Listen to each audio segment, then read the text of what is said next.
Hello everyone, and welcome to this Video Some Frontier video.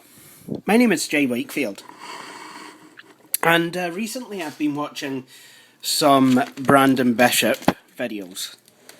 You can find his channel at youtube.com/bbishoppcm. Now, one video of his in particular that caught my eye, apart from the obvious one that you might think that I might like, the compact LTE, which I do like, and I would like a compact LTE of my own actually one day. Did really enjoy that.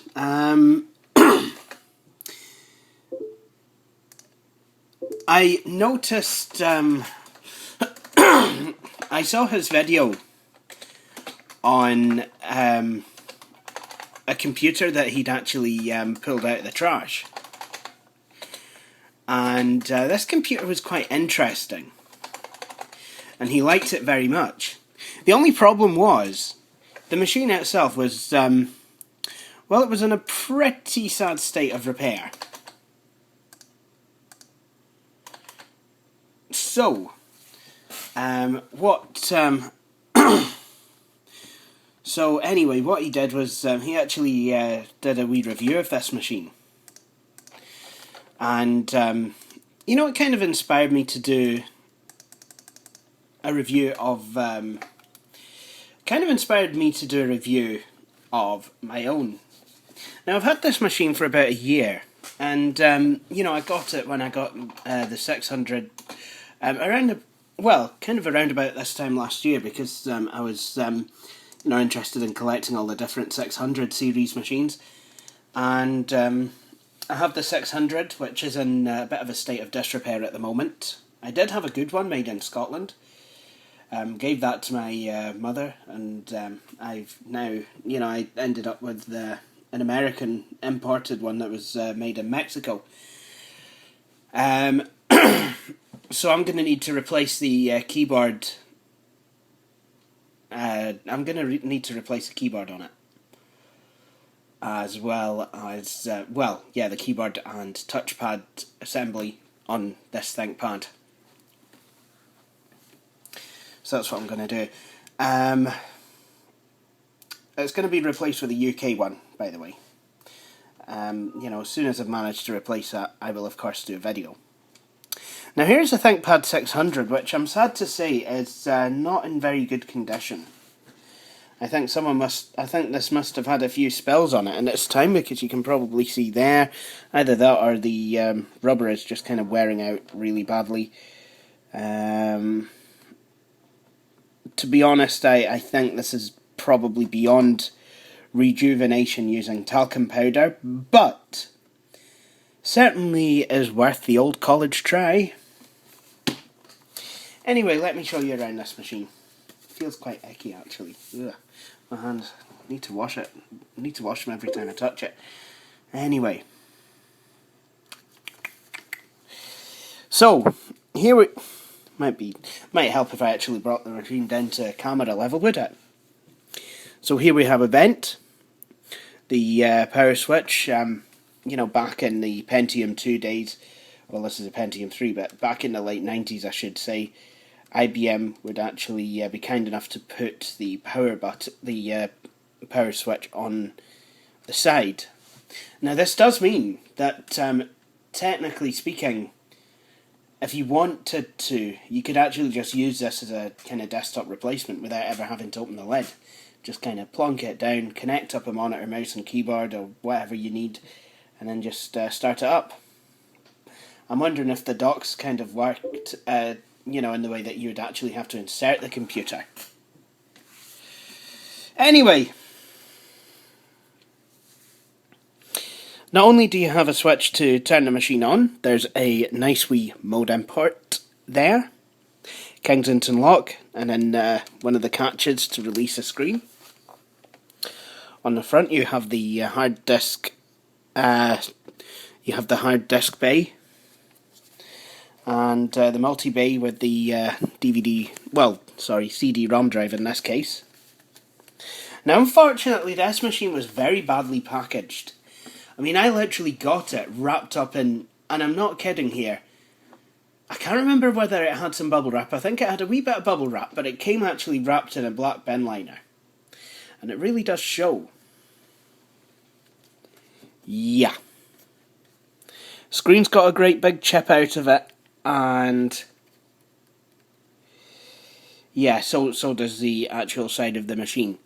So this is never going to win any ThinkPad concourse competitions, if there were to be such a thing. Also, the wee flap for the floppy drive connector is also missing. However, you do have microphone line in and headphones. You've also got an infrared port, and then you have the PC card slots, 2 Type 2s or 1 Type 3. And on the back you've got a PS2 mouse port. Now, one of the doors is still intact, and it's this one, but I can't actually remember how intact it is. Certainly quite difficult to pull away. Oh, there we go, and it is completely fully intact. Underneath this door you've got VGA and IEEE 1284 parallel. Then you have the docking station connector, which is very nice. You can do the great big reveal. There we go.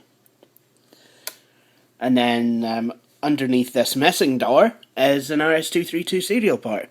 Then you have the regular power supply. And while I do have actual ThinkPad power supplies nowadays, for this era of machine, I prefer to just use my universal, so that's what we're going to do. Now, I can't remember what was on this machine because I've not had it out in a while. I'm pretty sure I'll have done a baseline Windows install. Okay, so let's, yeah, I only need to undo the one catch because the other catch was on that bit of the assembly that's missing. There we go, we're actually getting power. And it looks like the battery is going to take a charge, because that orange light has become solid. Right, so now let us switch on. There we go.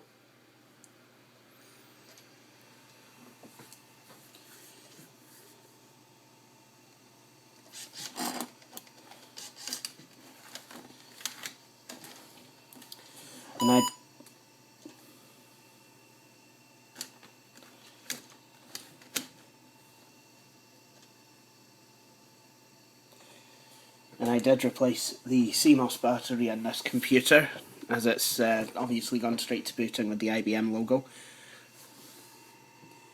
Sound Fusion.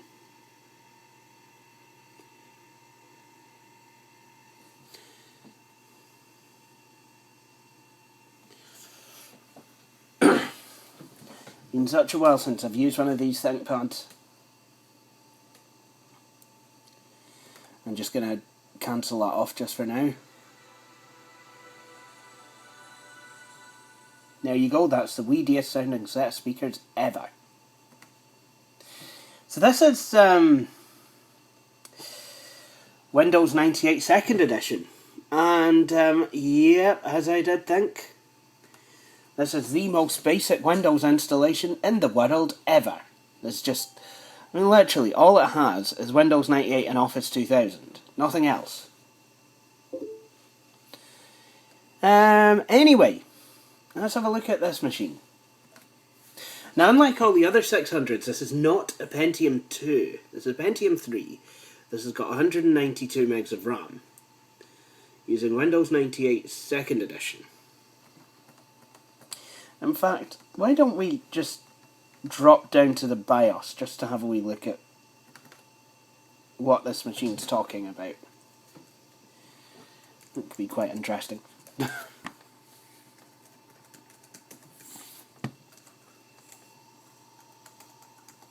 So I'm glad that even though the machine looks like a dog's dinner, I'm just trying to think how to access the BIOS on these.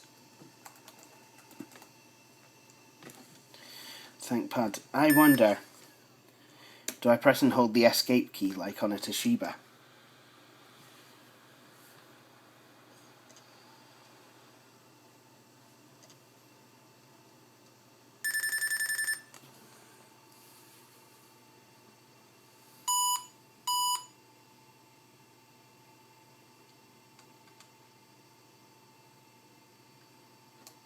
There we go.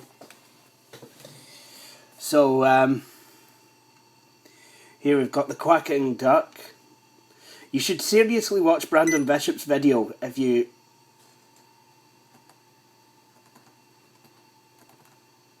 Error 301. Wait a minute. So I think, error 301, and I think it's telling me to look at a picture book. Right. Okay. Well, I don't have a picture book right now. Maybe if I go and contact my former English teacher, he could probably provide me with one. In the meantime, I'm going to try restarting and pressing holding F1 instead.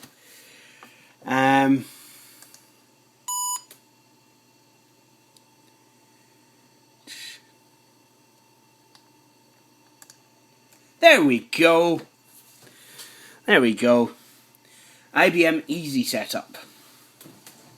And it's quite good. So, sorry about this, I can actually see. The BIOS date is the 30th of November 1999, which is quite good. So it was kind of one of the later 90s laptops. System unit serial number is, well, that. It's a Pentium 3 processor at 500 megahertz. Now the 600 is a 300, 600E is a 366. Both of those are Pentium 2s. However, this is none of those things. This is a 500. This is a Pentium 3, which is kind of nice. Let's have a look at the config. See what else we can find. So we've got memory, system board. We've got display, which I think is supposed to be a faulty display. We've got network, which kind of looks like a pneumatic drill. And then we've got reset ID, which I think you're supposed to do if you get lightning striking your laptop. Then you've got quick boot, which basically you're supposed to kind of put a screwdriver near to the machine and then some go faster stripes will happen. Then you've got CPU, which basically it looks like a CPU. I've got nothing to kind of say about that. And then you've got boot menu, F12, and then initialize, which basically looks like a badly drawn flow diagram. So actually I would like to enable the boot menu, so, yep. Yeah, when you click on, when you select anything here, it always, just kind of makes a beeping noise. Oh, and the quacking duck turns into a screwdriver when you're in this screen. So let's have a look at the memory.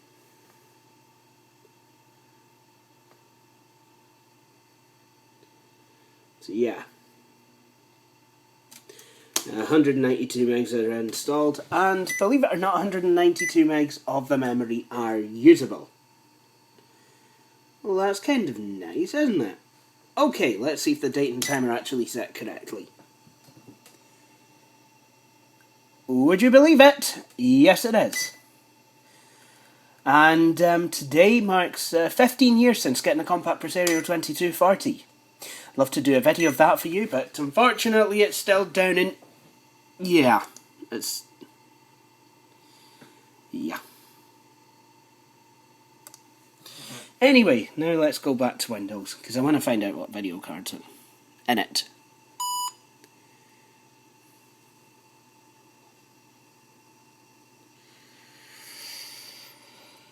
Hi.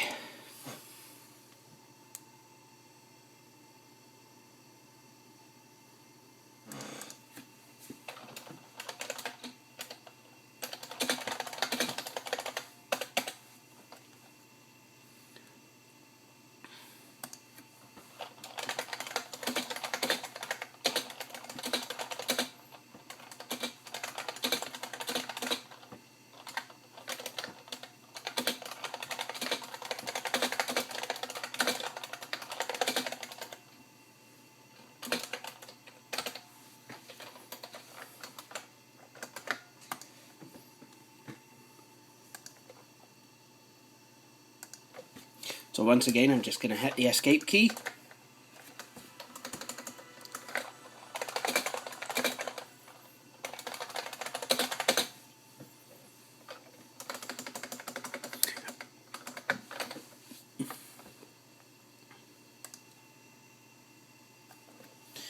Okay, so anyway, it's time to actually have a look at this machine. I've obviously made it, bigger screen. See if I can make this go any louder. Synthesizer as well. Boom. I said boom. There we go. Now we'll have a wee look at the video card. See what's on here. It's a Neomagic 256 ZX. And it's basically telling me nothing about it. Oh, and there's a wee mark on the screen there. I've just got rid of it. How magical. I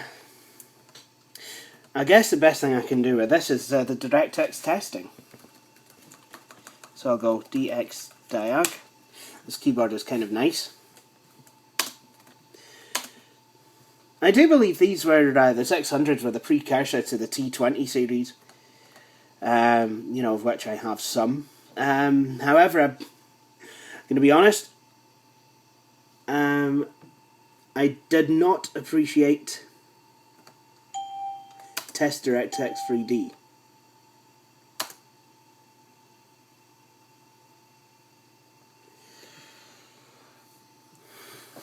So it'll do software rendered DirectX 3D. Obviously it's quite slow, but it does work. Direct Draw.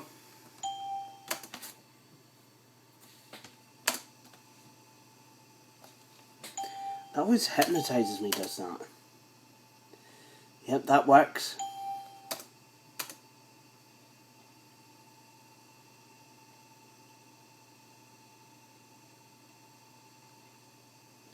So it's a nice enough machine. It is a nice enough machine. However, if you're wanting to game on it, there's only certain games that you can play.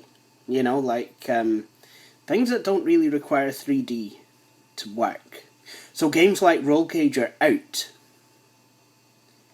Bit of a shame if I'm going to be completely honest with you. However, games like the original Grand Theft Auto, I'm pleased to say, are in. Edutainment titles are in. So I mean, this is in all retrospect, this is actually quite a good. It's not a bad machine, and certainly for back in the day, business usage. It would have been perfectly fine. Now I'm going to wonder. I'm actually starting to wonder here. Did I install the USB driver? Because Kenneth, if I did, I wouldn't mind taking it online. Just to kind of maybe give it a wee test out. But in lieu of that, what I think I am going to do is find some of the games, some of the nostalgia games, and install those.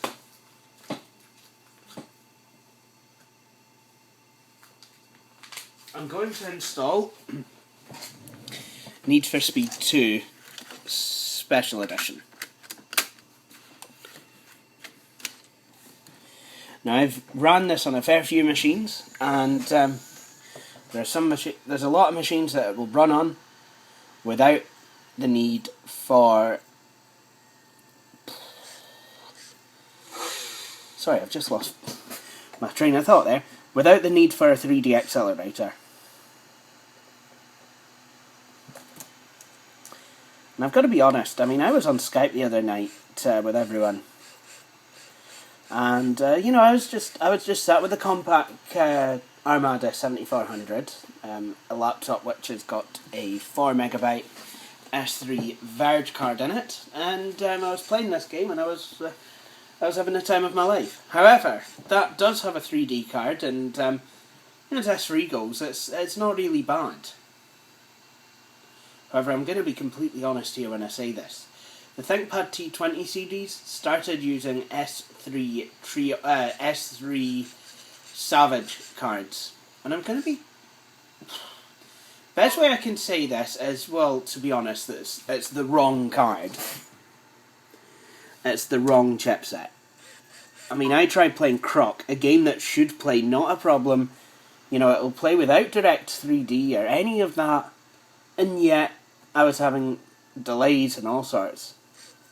Come on, guys, these are Pentium 3 machines. I mean, I could have tested Croc on here, but why didn't I test Croc on here?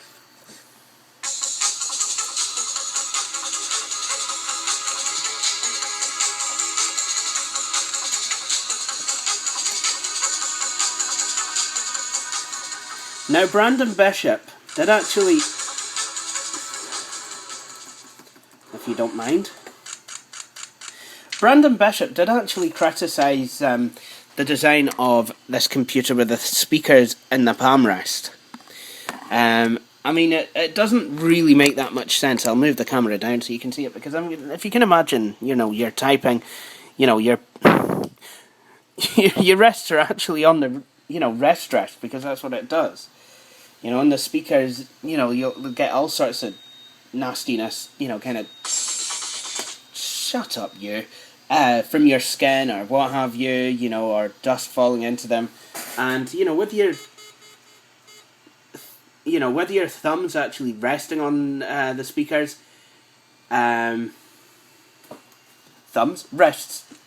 on the speakers, you're actually going to muffle the sound. Anyway, sound muffled or not, why don't we see how well this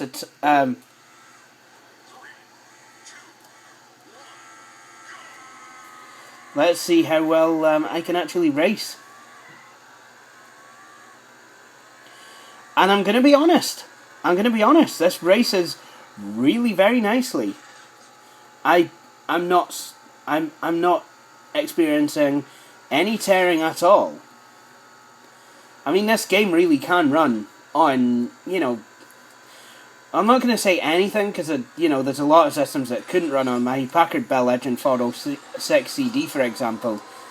You know, it really didn't do very well running. But,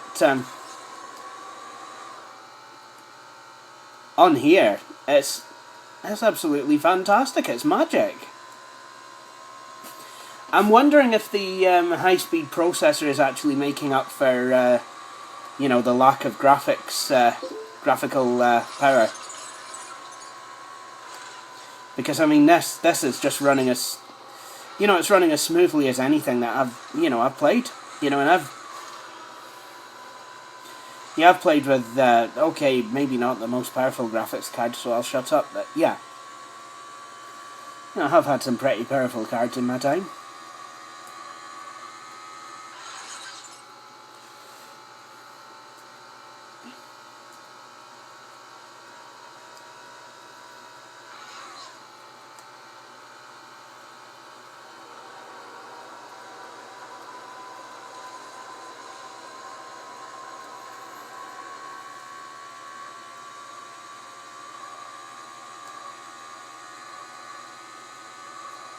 And the Neomagic, the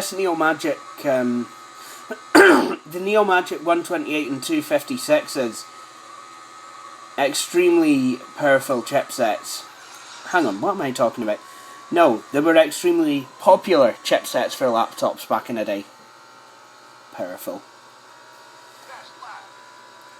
Oh, good. I can actually hopefully finish this race. Okay, my McLaren will be grey by the time it's finished the race. This is how you strip paint, people. If you don't own an orbital sander. If you want to get a good key on your paintwork, do that. Oh, and be overtaken in the process. Right, time to go and hunt him down. And you? What the hell? I'm driving a McLaren F1. It's 1997. This is the most powerful car that there is.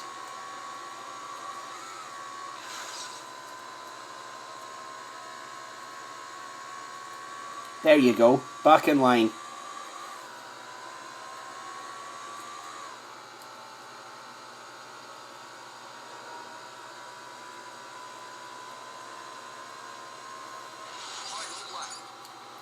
What? You just said that! I thought you said last lap. I don't get you.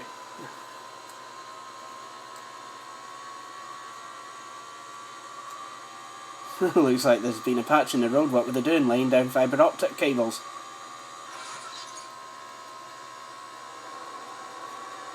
Imagine that, laying down fibre optic cables on a racetrack.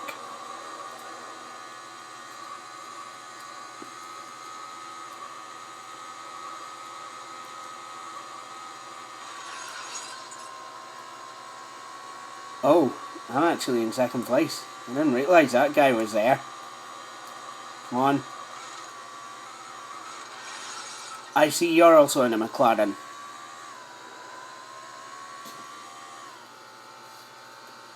I see I'm not going to win this race.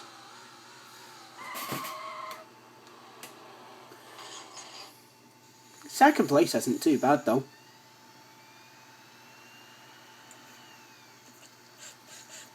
You've got a top 10 time for this track. Well, that's good. I get to enter my name, just like in the arcades. So, what's my name? It's yeah. There we go.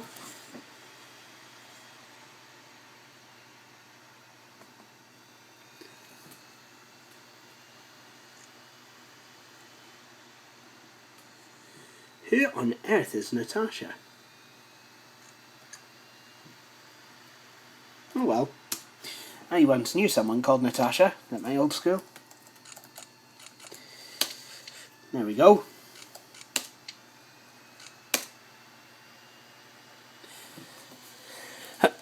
So this laptop, on the games that it can run, actually runs them really quite well. So if you did, if you did fancy yourself as a bit of a retro gamer, and yes I do, you can run some good games on here. So, in conclusion, I really do hope that Brandon Bishop actually will get one of these. I hope he gets one of these machines, because they really are good. I hope he can find another one, and I hope he restores it, because, you know, I'd like to see a video on that.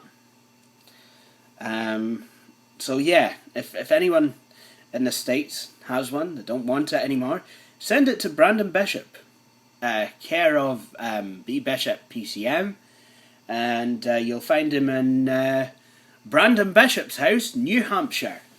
That's the one. Yeah, brilliant. Okay.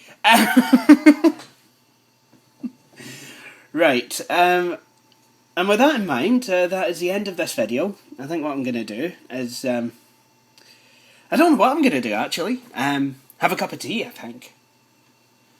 In fact, let's have a kiki. I want to have a kiki. Lock the doors. Nah, I'm only kidding on. So, anyway, that is... This concludes this video. If you did like what you see, please feel free to subscribe to my channel to do so. Just look out for the instructions that will follow this video in the credit sequence. While you're there, please feel free to peruse through my other videos, my previous ones, and I hope you'll all join me for my next video. Thank you for watching, and hope to see you again soon.